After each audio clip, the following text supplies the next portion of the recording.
नमस्कार दोस्तों।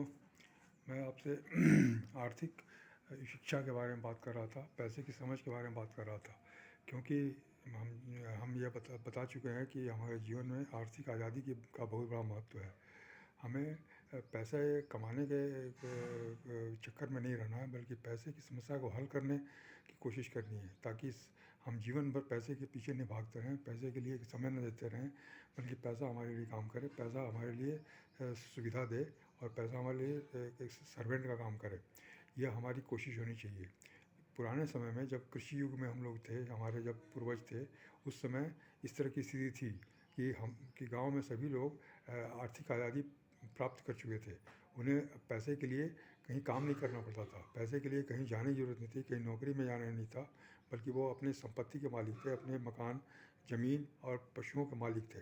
और वो इस तरह का काम करते थे ताकि उनके पैसे की समस्या कभी भी बड़ी नहीं हुई, पैसे की समस्या हल होती गई उसी तरह से। लेकिन जब से हम लोग स्कूल कॉलेज की शिक्षा में आ गए, आधुनिकीकरण में आ गए, औद्योगिकरण में आ गए, तब से हमारी जो शिक्षा प्रणाली है उसने हमको सिखाया कि हम पैसे के लिए काम करते रहें। तो पैसे की समझ हमको डेवलप करना बहुत आवश्यक है, क्योंकि पैसा ही हमारे जीवन का एक अभिन्न अंग है। पैसे के लिए अगर हम अच्छी जानकारी ले लेंगे, पैसे के बारे में हम सीख जाएंगे, शिक्षा हम ले लेंगे, उसकी समझ प्राप्त कर लेंगे, तो पैसे की समस्या हमारी समाप्त हो जाएगी। तो जो हमने आपको पुस्तकें बताई थी रॉबर्ट टी कियोसाकी की, उसमें पैसे की समझ के बारे में लिखा गया है।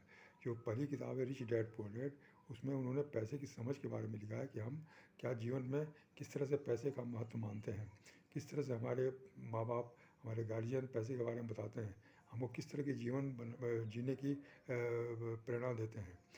उनका ये कहना है, और यह हम लोग देखते भी हैं कि हम लोगों को एक सुरक्षात्मक जीवन जीने की प्रेरणा दी जाती है। हमें ये बताया जाता है कि हमें सुरक्षा के कवच में रहना है, ताकि हमें कोई कष्ट न हो, जीवन हमारा सुरक्षित बना रहे, कहीं कोई रिस्क ना हो, कहीं कोई उसमें बाधा नहीं पड़ने पाए, हमारा जीवन चलता रहे। हम बच्चों को सुरक्षित जीवन देना चाहते हैं, इसलिए हम पढ़ाई लिखाई ऐसी करना चाहते हैं जिसमें कि उसको नौकरी मिल जाए, उन्हें एक हर महीने पैसे मिलने की व्यवस्था हो जाए, ताकि उनका जीवन चलता रहे। हम ये कभी नहीं सोचते कि जीवन उस उच्च स्तर का कैसे हो, जीवन बेहतर कैसे हो, जीवन में ऐसी सुविधाएं कैसे मिलें जिससे कि जीवन बहुत ही उच्चतम स्तर का हो जाए और हम कुछ और काम कर सकें। इसके बारे में हम नहीं सोचते, क्योंकि हमारी सोच ही इस तरह की बनी हुई है, पीढ़ी दर पीढ़ी से बनी हुई है। इसलिए इसके बारे में आज जो परेशानियां हो रही हैं, उसके लिए हमें इस पैसे की समझ की शिक्षा लेनी पड़ेगी। तो उनका यही कहना है कि जैसे उनके बचपन में भी उनके माँ बाप ने ये सिखाया कि खूब पढ़ो लिखो और अच्छी नौकरी करो, क्योंकि उसी से जीवन सुधरेगा। लेकिन उनके मित्र के एक पिताजी थे जो उद्योगपति थे, जो अमीर थे, उनके संपर्क में हुआ है, तो उन्होंने कहा कि नहीं, पैसे के लिए अगर जब तक आप काम करते रहोगे तब तक आप गरीब बने रहोगे या मध्यम वर्गीय बने रहोगे। पैसा अगर आपके लिए काम करने लगेगा तो आप अमीर हो जाओगे। तो आपको पैसे के लिए काम नहीं करना है, बल्कि पैसे से काम करवाना है। आपको पैसे का नौकर नहीं बनना, बल्कि पैसा आपका नौकर बने, ऐसी व्यवस्था करनी है, ऐसी चीज़ सीखनी है। आपको स्वयं काम नहीं करना, बल्कि एक सिस्टम के थ्रू काम करना है। पैसा एक सिस्टम के थ्रू आना चाहिए, ताकि आप फ्री रहो, आप आज़ाद रहो। आप दिन भर जो कुल्लू की बैल की तरह जुटे रहते हो पैसे कमाने में, वही सबसे बड़ी समस्या का कारण है। इसलिए इससे हमको मुक्त होना है। हमें एक ऐसी पाइपलाइन की व्यवस्था करनी है जिसमें कि पानी हमेशा आता रहे, हमें सिर्फ नल खोलने की ज़रूरत है। इस तरह से पैसे का बहाव बना रहे। उसी तरह से ऑक्सीजन भी जैसे हवा में मिल रही है, तो ऑक्सीजन निरंतर हमारे हमको मिल रही है। ऑक्सीजन के बिना हम रह नहीं सकते, नहीं, फिर भी ऑक्सीजन इतना महत्वपूर्ण होते हुए भी हमारे लिए सुलभ है, इसलिए इस ऑक्सीजन के बारे में हम चिंता नहीं करते हैं, या हवा या ऑक्सीजन हमारे लिए समस्या नहीं है। उसी तरीके से पैसे भी हमारी समस्या नहीं रहेगी, अगर हम पैसे का बहाव निश्चित कर लेंगे। तो ये एक मूलभूत उन्होंने बात कही है। फिर इसके बारे में उन्होंने ये कहा कि पैसे का उपयोग कैसे करना चाहिए। पैसे कमाने के तरीका और पैसा उपयोग करने का तरीका दोनों महत्वपूर्ण हैं, क्योंकि पैसा ही से हमको काम कराना है, पैसे से ही हमको सारी समस्याओं का समाधान निकालना है। पैसा एक साधन के रूप में हमको इस्तेमाल करना है। इसलिए हमें पैसा कमाने का तरीका कैसा होना चाहिए और पैसा संवर्धन के लिए कैसा तरीका होना चाहिए, ये हमें सीखना है, ये हमें जानकारी लेनी है।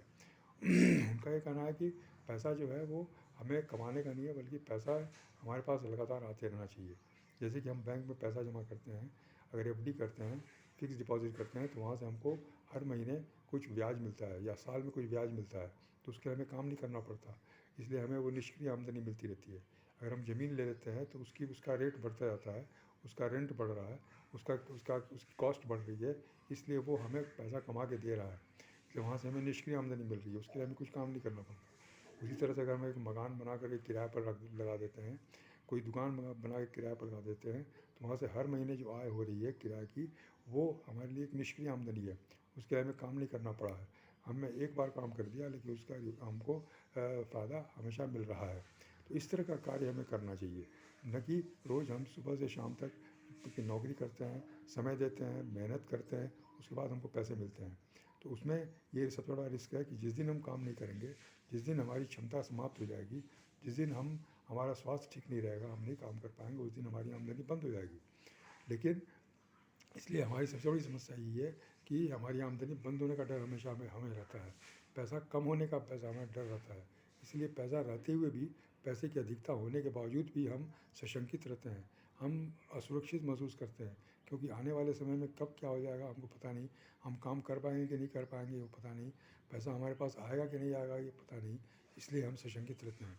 इसलिए हम पैसे को एक तरह से पकड़ के रखते हैं, पैसे के बारे में हमारा पूर्वाग्रह बन जाता है कि पैसे को हमको किसी को देना नहीं, किसी को मदद नहीं करनी है, कि कहीं पर कुछ खर्च नहीं करना है। तो ये जो ऐसी प्रवृत्ति है वो भी बहुत गलत है और सही नहीं है।